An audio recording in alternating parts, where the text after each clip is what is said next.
শুধু দর্শক বন্ধু, আপনারা দেখছেন একে নিউজ বাংলা। আর এই মুহূর্তে বসে রয়েছে কলকাতা হাইকোর্টে।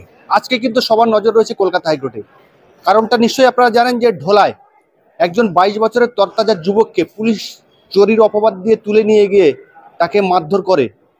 এতটাই মারধর করে যে তাকে তখন ছেড়ে দেওয়া হয়, বিভিন্ন হসপিটাল ঘুরিয়ে কলকাতার একটি হসপিটালে ভর্তি করে। তারপরে তার মৃত্যু ঘটে। মৃত্যুর পরে কিন্তু মৃতের আত্মীয় স্বজনরা, বাবা কাকা, তারা কিন্তু কলকাতা হাইকোর্টের দ্বারস্থ হন এবং সেই মামলা কিন্তু কলকাতা হাইকোর্টে অমৃতা সেনার বেঞ্চে শুনানি চলছে।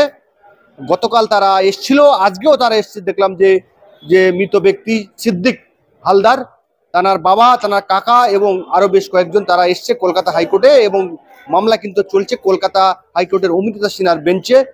এই তদন্ত ভার কে করতে পারে? সিবিআই করতে পারে, না সিআইডি করতে পারে, না কলকাতা পুলিশ করতে পারে? এই রায় কিন্তু আজকে অমৃতা সিংয়ের বেঞ্চ দিতে পারে।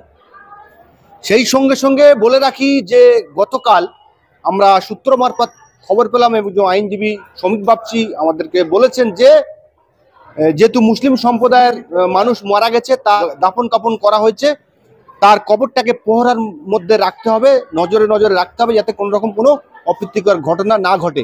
সেই জায়গা থেকে কিন্তু ইঙ্গিত করা যাচ্ছে যে ময়নাতদন্ত এবং হসপিটালের যে রিপোর্ট, সেই রিপোর্টে যদি কোনো গন্ডগোল হয় তাহলে কিন্তু দ্বিতীয়বার ময়নাতদন্ত করতে পারে। এবং আপনারা জানেন যে অমৃতা সেনার বেঞ্চে রাজ্যর এবং বিভিন্ন একাধিক মামলা কিন্তু রয়েছে। সেই সঙ্গে সঙ্গে এই মামলাটার গুরুত্ব কিন্তু যথেষ্ট রয়েছে।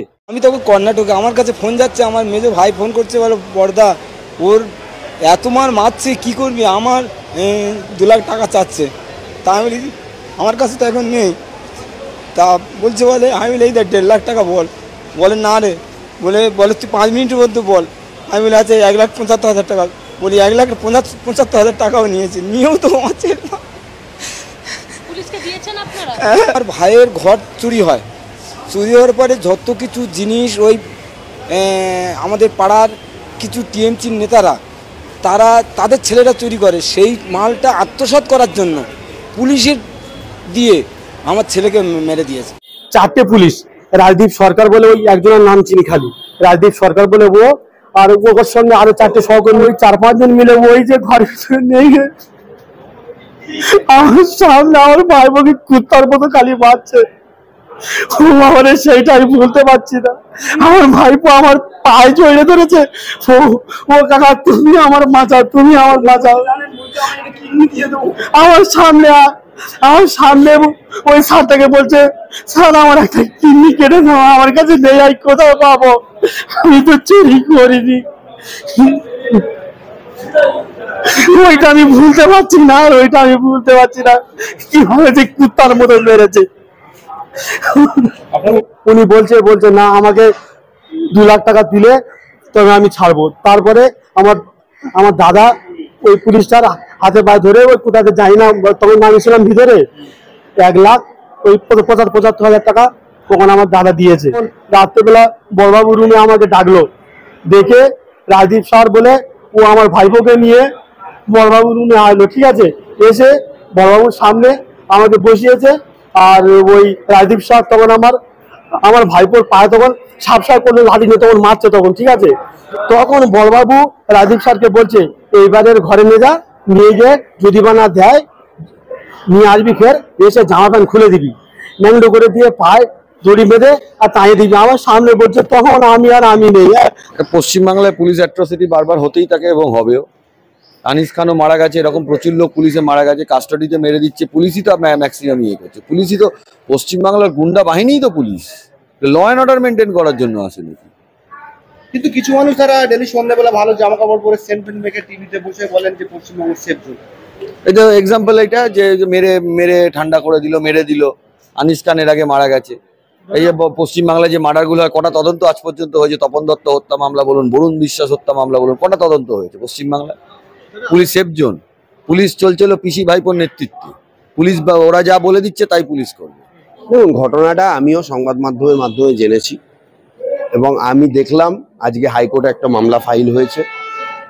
যে ঘটনাটা হয়েছে অত্যন্ত নিন্দনীয় এবং নৃশংস ঘটনা, কিন্তু তারা বলছেন যে পুলিশ তাদেরকে তুলে নিয়ে এসেছে এবং তাদেরকে অভিযোগে বলছে 4 দিন পরে কিন্তু সে মারা যায়। তবে পুলিশ কাস্টাডিতে তার বাড়ির লোক বলছে যেভাবে মারধর করেছে এটা তো মানে একটা নৃশংস কার এতে এটা মারধরটা হলো এবং তার মাকে পর্যন্ত ঢুকতে দেয়নি। সেখানে পুলিশ 2 লক্ষ টাকা ঘুষ চেয়েছে, তারা 1,80,000 90,000 টাকা পুলিশকে দিয়েছে, হাতে পায়ে ধরেছে।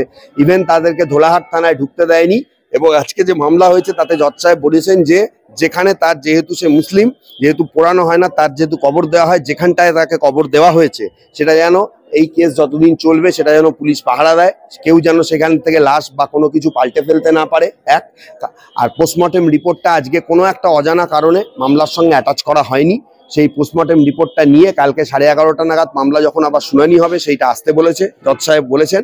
পাশাপাশি তিনি বলেছেন যে তিনি খতিয়ে দেখবেন, যদি সব দিক বিবেচনা করে মনে হয় পুলিশের প্রচুর অভিযোগ মানে পুলিশের গাফিলতি রয়েছে, তাহলে এই মামলাকারী বাড়ির লোকের কথা অনুযায়ী এই মামলা হয়তো সিআইডি ইনভেস্টিগেশন বা সিবিআই এর কাছে যেতে পারে। দেখুন, একটা হাইকোর্টের আইনজীবী হিসাবে যে পুলিশের অত্যাচারে মৃত্যু ঘটলো, এটা সম্পূর্ণ আইন বিরুদ্ধ এবং সম্পূর্ণ এর নিন্দা করছি এবং ওই পুলিশের শাস্তি দাবি করছি। এটা শুধু ঢোলা থানা নয়, আপনি ওয়েস্ট বেঙ্গলের সর্বত্র জায়গায় আপনি দেখুন, শুধু কাকদ্বীপ থেকে দীঘা পর্যন্ত আপনি টোটাল ওয়েস্ট বেঙ্গল চত্বর দেখুন, প্রত্যেকটা থানায় একই ঘটনা ঘটছে। আড়িয়াদহ থেকে শুরু করে আপনি সব জায়গায় একই ঘটনা ঘটছে। এটা মারাত্মক একটা সমস্যা, যেটা আপনার ওয়েস্ট বেঙ্গলের গভর্নমেন্ট পর্যন্ত জানে। গভর্নমেন্টের জানার পরেও এই ঘটনা হচ্ছে, গভর্নমেন্টের সমস্ত নজরে আছে। এটা গভর্নমেন্ট থেকে করেছে, কারণ ক্ষমতায় টিকে থাকতে গেলে এটা তাদের করণীয়। সাধারণ মানুষকে তারা কুকুর বিড়াল মনে করে, মমতা ব্যানার্জি সরকার তাদেরকে কুকুর বিড়াল মনে করে, তাই জন্য তাদের উপরে এই ধরনের নানাকীয় অত্যাচার চালানো হয়। পুলিশ তো তাদের দলদাসী হয়ে গেছে। পুলিশের এরকম একদমই করাটা উচিত নয়। যেখানে মাননীয় মহামান্য যে আমাদের সুপ্রিম কোর্ট আছে, তার পরিষ্কার গাইডলাইন আছে যে কাস্টডিতে নিয়ে গিয়ে তুমি ইন্টারোগেশন করো, কিন্তু কাস্টডিতে নিয়ে গিয়ে তুমি কোনো রকম ভাবে আসামির ওপর যেন কোনো রকম কোনো টর্চার না হয় সেটাকে মেকশিওর করতে হবে। ঠিক আছে, তো পুলিশ এই ঘটনাটা ঘটিয়েছে, এই ঘটনাটা সত্যি নিন্দাজনক। আমি এই ঘটনার প্রতিবাদ জানাচ্ছি।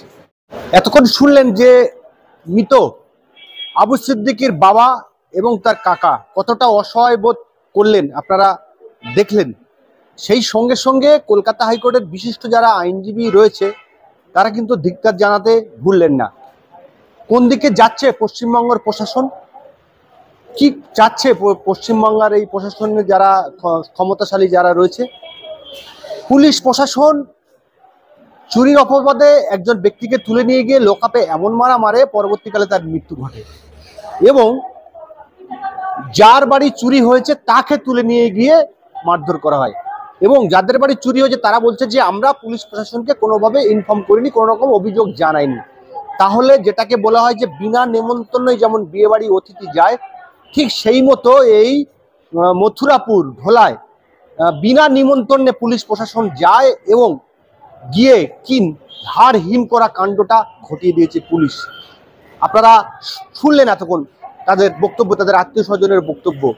আপনাদেরকে বলবো যে সম্পূর্ণ ভিডিওটা দেখে আপনারা মতামত জানাবেন আপনাদের, যে এই পুলিশ প্রশাসনের যারা এই ঢোলা থানার যে পুলিশ প্রশাসন যারা এই নারকীয় কাণ্ড হাড় হিম করা কাণ্ড ঘটিয়েছে তাদের কি শাস্তি হওয়া উচিত।